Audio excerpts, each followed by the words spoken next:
Assalamualaikum warahmatullahi wabarakatuh. Morning book kali ini kita akan mengulik sedikit kandungan sebuah buku yang berjudul Bahtera Sebelum Nabi Nuh, kisah menakjubkan tentang misteri bencana banjir di zaman kuno. Punya seperti ini. Penulisnya adalah Dr. Irving Finkel. Dia diterbitkan oleh penerbit Pustaka Alfabet pada tahun 2014. Penulisnya, Dr. Irving Finkel ini adalah seorang arkeolog yang bekerja di British Museum di Inggris, dan dia adalah PhD di disiplin keilmuan Assyriologi, untuk ahli yang mempelajari bangsa Assyria. Buku ini merupakan hasil kajian dari Dr. Irving dari informasi yang dia gali dari sebuah tablet yang ada di British Museum. Tablet itu semacam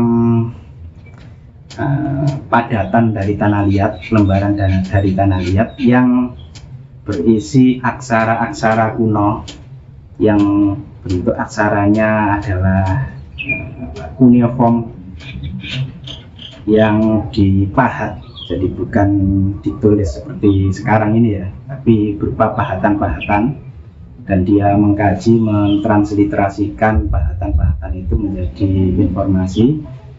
Dari tablet ini dia kemudian menghubungkan informasi dari tablet Simon atau tablet Bahtera ini dengan tablet-tablet lain yang sudah ada sebelumnya yang mengisahkan tentang peristiwa banjir besar. Jadi peristiwa banjir, kalau di dalam khasanah tradisi Islam kita mengenalnya sebagai, atau khasanah agama-agama Semit, agama-agama Ibrani, kita mengenal sebagai peristiwa banjir Nabi Nuh. Tapi sesungguhnya peristiwa banjir besar ini merupakan khasanah di banyak agama, di banyak kepercayaan, dan di masyarakat bangsa Babilonia yang tinggal di daerah Mesopotamia. Banjir ini menjadi semacam kisah mitologi atau cerita yang dikisahkan turun-temurun. Jadi Dr. Irving Finkel ini dengan mengkaji tablet Simon atau yang dia sebut sebagai tablet Bahtera ini mengungkapkan beberapa temuan baru dari tablet ini. Tablet ini dia temukan, dia kaji tahun 2008, dan tablet Bahtera ini berasal dari tahun 1850 sebelum Masehi, melengkapi beberapa tablet sebelumnya yang sudah ada, misalnya di tablet Gilgamesh dan tablet yang lain.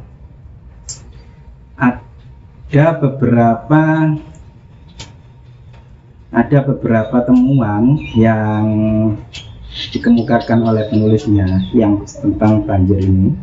Yang pertama adalah bentuk dari perahu itu sendiri. Dalam banyak visualisasi, mungkin juga dalam beberapa film digambarkan bahwa bentuk perahunya Nuh, atau dalam tablet Bahtera ini disebut Atrahasis, nama pahlawannya adalah Atrahasis. Kalau di kita mengenalnya sebagai Nabi Nuh. Bentuk tablet ini bukan berbentuk, jadi ada 3 jenis bentuk perahu yang muncul dalam kajian-kajian tentang Bahtera Nuh ini. Yang pertama, berbentuk perahu sebagaimana yang kita pahami sekarang ini.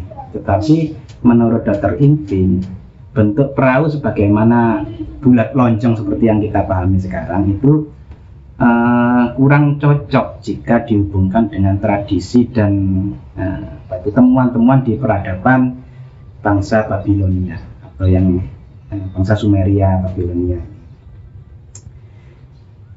Ada juga bentuk kedua, yaitu bentuk kubus. Bentuk kubus ini dipicu dari salah satu informasi. Sebagian informasi dalam tablet-tablet itu yang menyebut bahwa ukuran sisi-sisinya sama. Nah, karena ukuran sisi-sisinya sama, maka penafsirannya tentu bentuknya adalah kubus.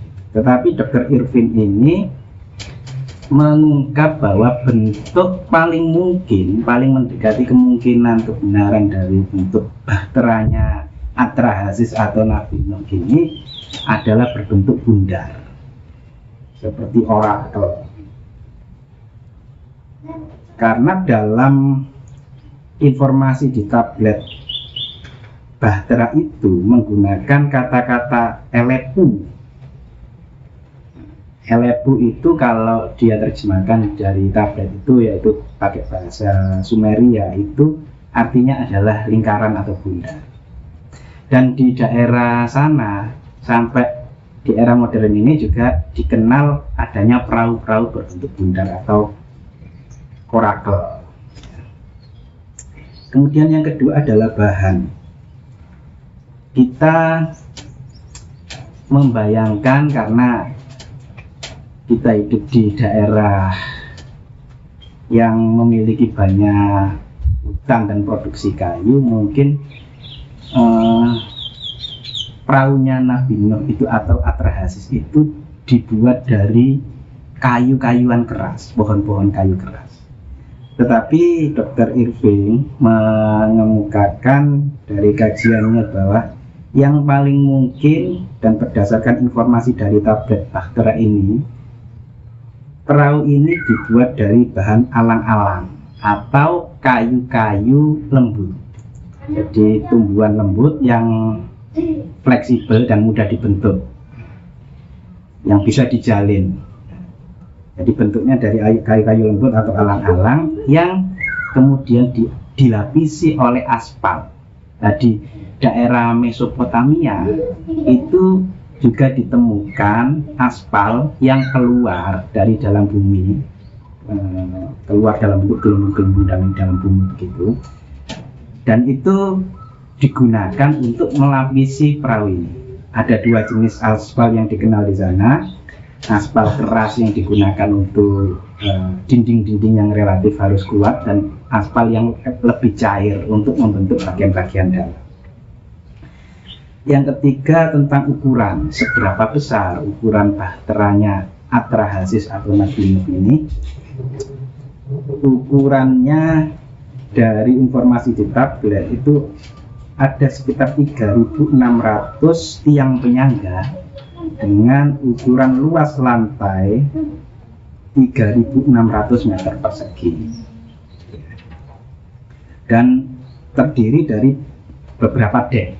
Karena kita tahu perahu itu diisi tidak hanya manusia tetapi binatang-binatang.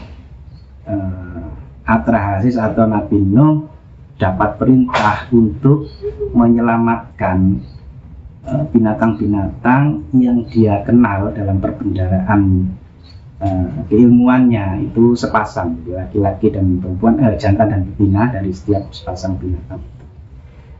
Dan perintah ini dilaksanakan oleh Atrahasis atau Nabi Nuh ini. Ini menunjukkan juga bahwa beliaunya menguasai ilmu zoologi, bisa membedakan ini apa itu satwa jantan dan betina. Jadi bahtera ini terdiri dari beberapa dek, beberapa tingkat dengan pengaturan antara hewan yang liar dan yang jinak, pemakan tumbuhan dan pemakan daging dipisahkan, dan dek untuk penghuni manusia ada di dek paling atas. Kemudian waktu lamanya banjir. Lamanya banjir ini sekitar 150 hari atau 5-6 bulan. Kemudian untuk mengetahui kapan banjir itu surut. Nah, di dalam kajian kita di Al-Quran juga ada cerita bagaimana Nabi Nuh itu melepas burung untuk menguji apakah burung itu menemukan daratan. Jadi yang banyak kita pahami seolah-olah Nabi Nuh itu bisa bicara dengan burung, tetapi mungkin tidak seperti itu. Jadi burung itu dilepas untuk menguji kalau dia kembali ke kapal itu, kemungkinannya dia tidak menemukan daratan untuk hinggap, sehingga dia capek sayapnya. Ketika sayapnya capek, maka dia kembali ke kapal, ke perahu itu. Itu menunjukkan burung ini tidak melihat daratan. Tapi ada kemungkinan kedua, ketika burung ini burung ini kembali dan dia membawa sesuatu yang bisa menunjukkan dia menemukan daratan, artinya itu jadi informasi bahwa banjir telah surut. Ya. Di dalam ceritanya kan burung itu kembali dengan membawa rumput di paruhnya. Itu berarti burung ini telah menemukan daratan, artinya banjir itu surut. Dan yang terakhir adalah pendaratannya. Di dalam Alkitab, jadi dalam buku ini, Dr. Irving itu selain mengkaji informasi dari tablet Bahtera, itu juga memasukkan informasi dari Alkitab, juga informasi dari Al-Quran. Tempat pendaratan kalau di Alkitab itu disebutkan di pegunungan Ararat. Kalau di dalam kajian kita itu di Gunung Judi atau El Judi. Nah, ini juga senada dengan temuan Dr. Irving ini, dan kemungkinan perahu itu mendarat di Gunung El Judi itu, dan Gunung El Judi itu merupakan salah satu bagian dari pegunungan Ararat. Jadi Anda bisa membaca buku ini lebih detail untuk menemukan informasi lebih lanjut. Terima kasih. Assalamualaikum warahmatullahi wabarakatuh.